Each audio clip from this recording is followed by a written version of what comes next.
नमस्कार दोस्तों। तो आज हमारी साइकिलिंग यात्रा की शुरुआत हुई साइकिल में हवा भरने से। पहिए घूमे, बैग बांधा और फिर निकल गए एक और दिन की साइकिलिंग यात्रा के लिए। और जैसा कि कल हमने बताया था कि हम जा रहे हैं निन्विन की तरफ और उसका डिस्टेंस यहाँ से अप्रोक्सीमेट 35-40 किलोमीटर होगा। और निन्विन जो है एक वियतनाम का छोटा सा शहर बट बहुत ही खूबसूरत और शांत शहर है। वैसे तो निन्विन सिटी अपनी खूबसूरती के लिए फेमस है ही, बट उस खूबसूरती को और ख़ास बना देता है वहाँ की नेचुरल केव्स और वहाँ के मार्बल माउंटेन। और रास्ते में कई ब्यूटीफुल पगोडा भी देखने को मिल जाते हैं। और ये सिर्फ धार्मिक स्थल ही नहीं बल्कि इस देश की पुरानी कला और संस्कृति को भी दिखाता है।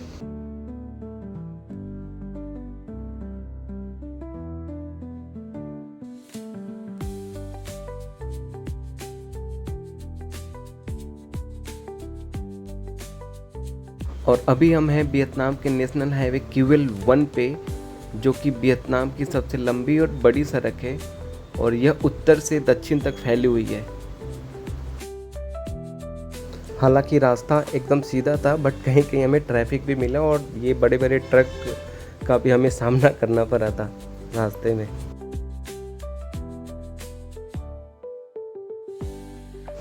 और थोड़ी सी रेस्ट करने के बाद फिर हम आगे की तरफ बढ़ चुके थे और हल्की हल्की सी ठंडी सी हवा और इन खेतों के साथ चलती हुई सड़कें इस सफ़र को और भी यादगार बना रही थी।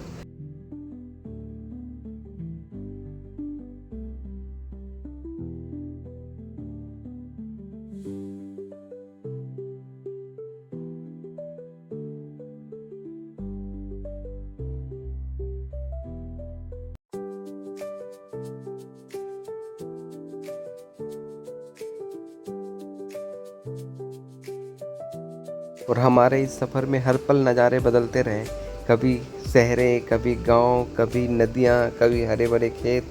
और अभी हम जो आप देख रहे हैं ये रिवर डे है, जो कि वियतनाम के हनाम प्रोविंस को ninh Vinh प्रोविंस से अलग करती है। कुछ देर चलने के बाद हमें एक शानदार महल दिखी, एकदम यूरोपियन स्टाइल की बनी हुई। हमें लगा कि यह कोई राजमहल है, बट पास जाकर के पता किया तो पता चला कि यह कोई राजमहल नहीं बल्कि एक प्राइवेट प्रॉपर्टी है, जो कि वहाँ के लोकल सीमेंट फैक्ट्री के मालिक की है। और इस बिल्डिंग को देख कर के एक पल के लिए तो ऐसा लगा कि हम वियतनाम नहीं बल्कि यूरोप के किसी सड़क पे हों।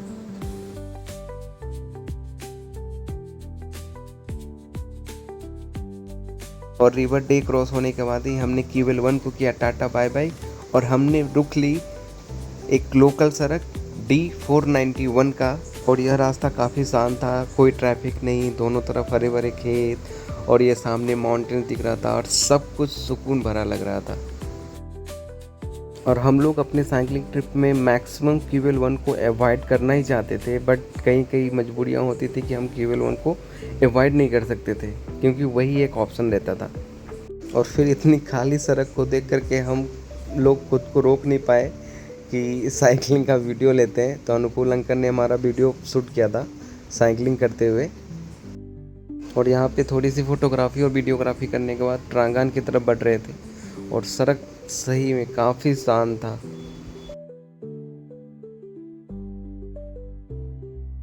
सड़क बिल्कुल शांत थी, ना कोई हॉर्न ना ट्रैफिक, बस हम थे, हमारी साइकिल और प्रकृति की खूबसूरती। ऐसा लग रहा था जैसे वक्त थम सा गया हो।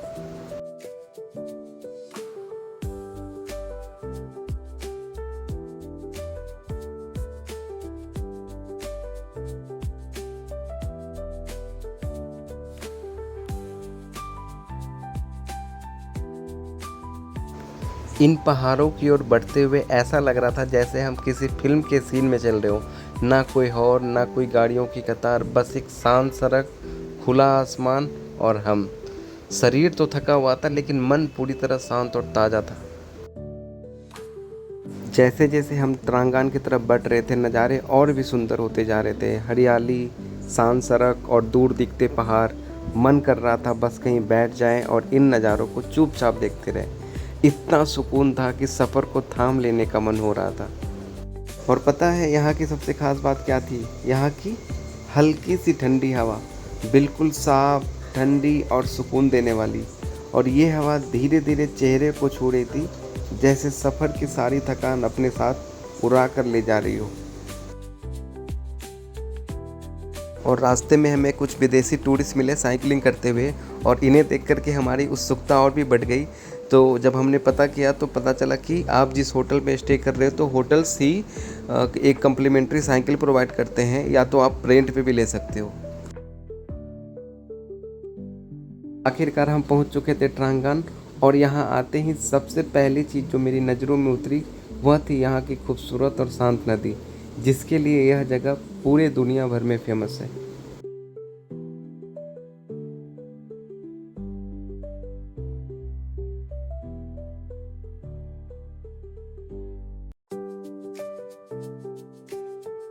और यहाँ पहुँचकर हमने अपने साइकिल पार्क की, जिसका चार्ज था सिर्फ 10,000 डोंग। और इसके बाद हम टिकट लेने के लिए आगे बढ़ गए ताकि ट्रांगान की खूबसूरत बोट राइड का मज़ा ले सकें।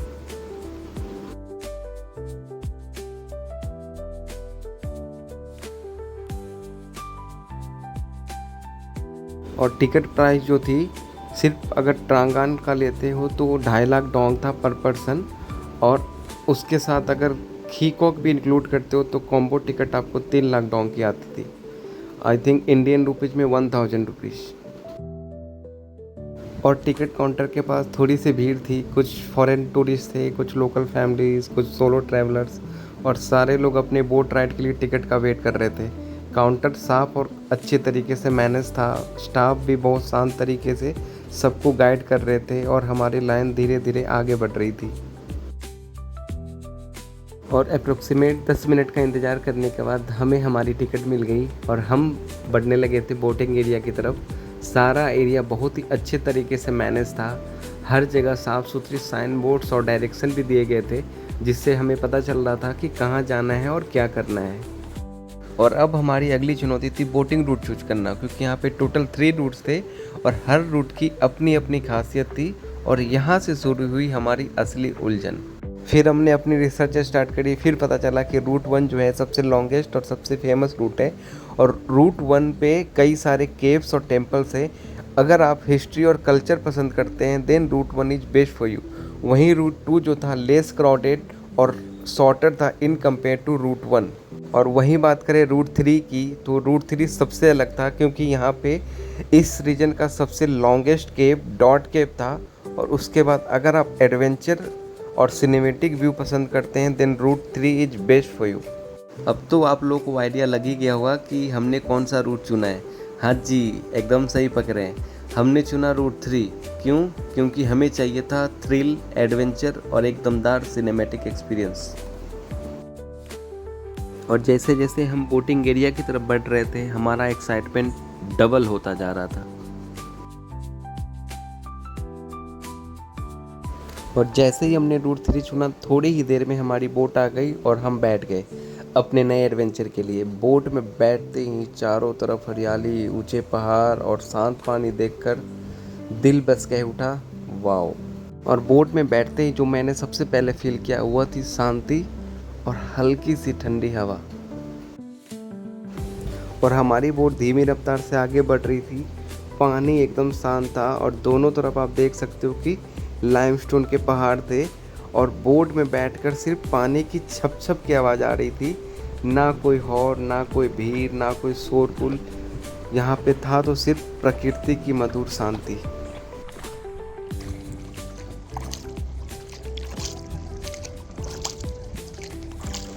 और लगभग 20 मिनट की बोटिंग के बाद हम पहुंच चुके थे डॉट केव, जो कि इस रीजन का सबसे लंबा केव था।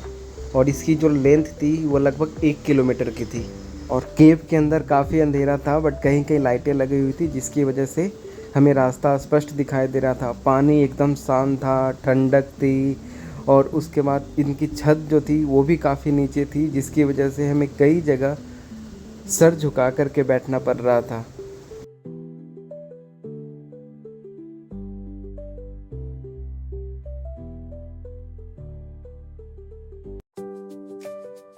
और इस डॉट केव का एक्सपीरियंस वाकई में सिनेमैटिक था। अंधेरा, शांति, गूंजती हुई आवाज़ें, लाइट की हल्की रोशनी, इन सबों ने मिलकर माहौल को और भी जादुई बना दिया था।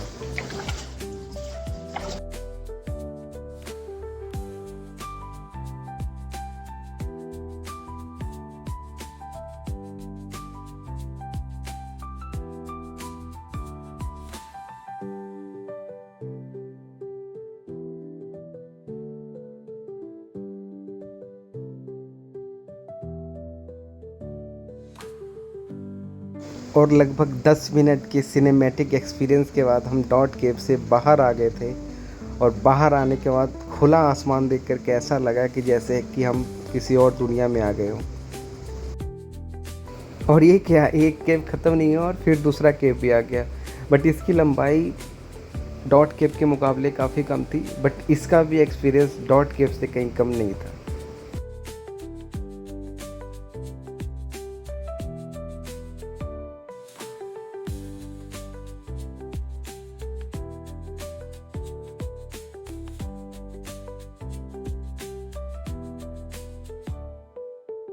और दो केव की रोमांचक यात्रा के बाद हमारी बोट पहुंच चुकी थी एक टेंपल के किनारे।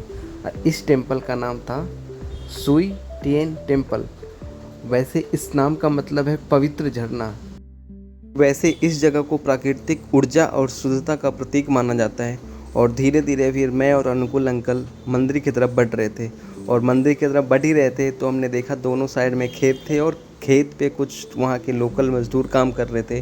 फिर हम दोनों वहाँ पे पहुँच गए और फिर हमने उनके साथ थोड़ी बात करी, हंसी मजाक किया। और उसके बाद ये क्या, उन्होंने अपनी कैप मुझे पहना दी और ट्रॉली मुझे थमा दिया और बोला कि तुम भी काम करो। तो फिर मैंने भी एक ट्रॉली, तो मैंने और अनुकूल अंकल ने दोनों ने एक एक ट्रॉली मिट्टी तो उनके गंतव्य स्थान पे पहुंचा ही दिया था। और अनुकूल अंकल की ऊर्जा देख करके वाकई में वाह।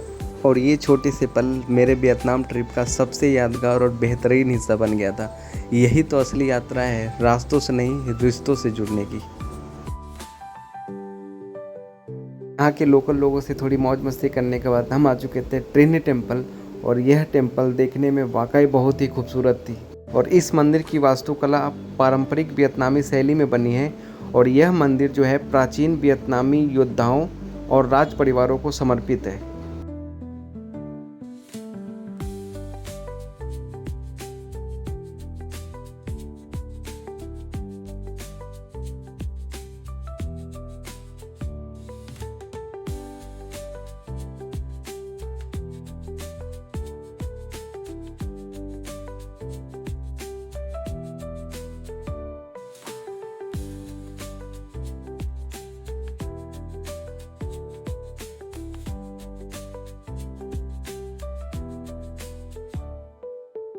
और इस टेम्पल को शाही गार्ड्स और ट्रान राजवंश के खास सेवकों की पूजा के लिए बनाया गया था। और यह भी कहा जाता है कि यहाँ से सम्राटों की सुरक्षा और आदेशों का संचालन होता था, इसीलिए यह श्रद्धा और शक्ति दोनों का प्रतीक माना जाता है।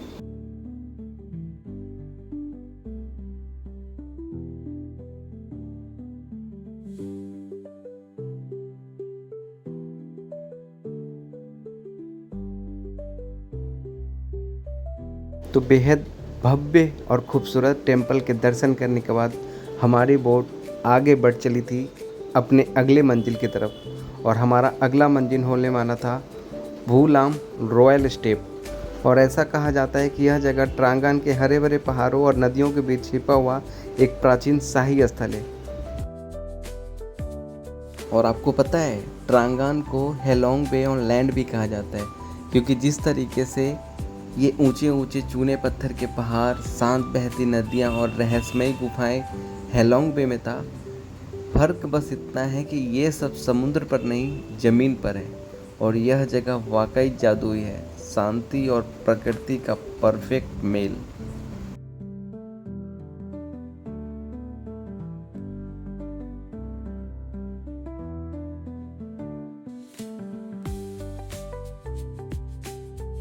और ये प्लेस जो पीछे दिख रहा है, ये सबसे बेस्ट स्पॉट है ट्रांगान में फ़ोटोग्राफी के लिए।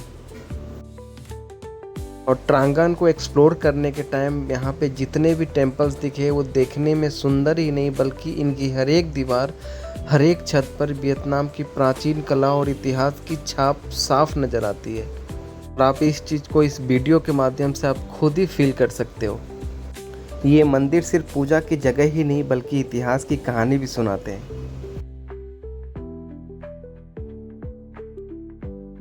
तो दोस्तों 2 घंटे की लंबी बोट राइड के बाद अब हम वापस जा रहे हैं। सुबह से लेकर अब तक हमने नदियों में बोटिंग की, गुफाओं की रहस्यमय दुनिया देखी, शांत और सुंदर मंदिरों में समय बिताया और इतिहास को काफ़ी करीब से महसूस किया। अब हम वापस लौट तो रहे हैं लेकिन दिल और दिमाग दोनों इस जगह की शांति, हरियाली और सुंदरता में ही अटकी है। ट्रांगान सिर्फ एक टूरिस्ट प्लेस ही नहीं बल्कि एक एहसास है, एक फीलिंग है जहाँ नेचर, इतिहास और आत्मा एक साथ मिलते हैं। और यहाँ हमने किया बोट वाले भैया को टाटा बाय बाय और हम चल पड़े आगे की तरफ।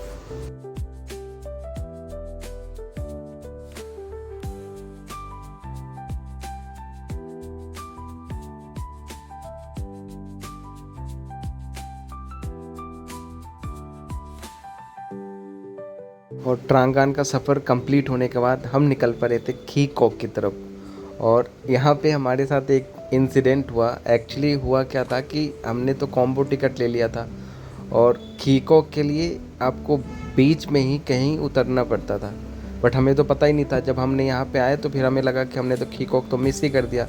फिर हमने वहाँ के जो स्टाफ थे हमने उनसे बात करी। फिर उन्होंने हमें बाई जो छोटा सा व्हीकल था उनके थ्रू हमें यहाँ तक पहुँचाया और उन्होंने बोला कि आप घूम करके वापस उसी गाड़ी से आप वापस आ जाना। एक खीकोक एक्चुअली आर्टिफिशियल बना हुआ था और यहाँ पे क्या था कि वियतनाम के जो लोकल ट्राइब्स थे वो किस तरीके से रहते हैं, किस तरीके से अपना जीवन यापन करते हैं, उसी के बारे में यहाँ पे दर्शाया गया था। और हमने यहाँ पे थोड़ा टाइम स्पेंड किया, अप्रोक्सीमेट हाफ एन आवर।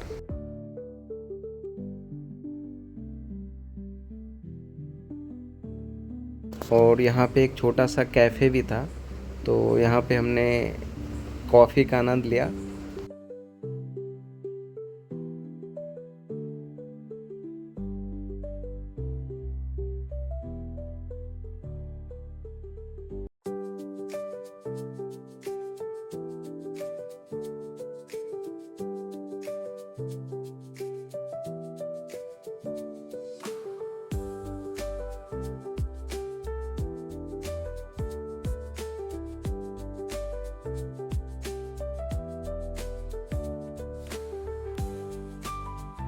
और खीकोक पे थोड़ा टाइम स्पेंड करने के बाद टाइम भी काफ़ी हो चुका था और शाम ढलने वाली थी।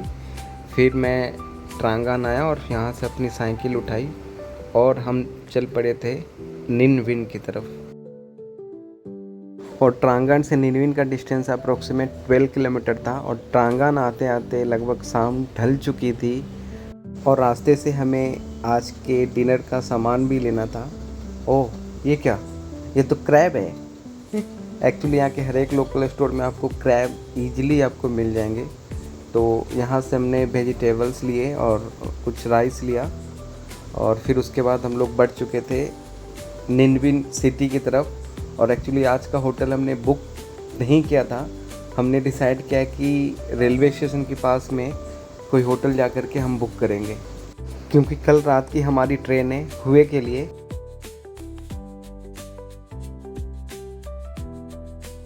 और ये आ चुके थे निनविन रेलवे स्टेशन रोड और जो सामने दिख रहा है वो निनविन रेलवे स्टेशन है। और यहाँ से ही हमने अपने होटल की सर्च स्टार्ट कर दी कि कहाँ पे चीप एंड बेस्ट होटल हमें मिले।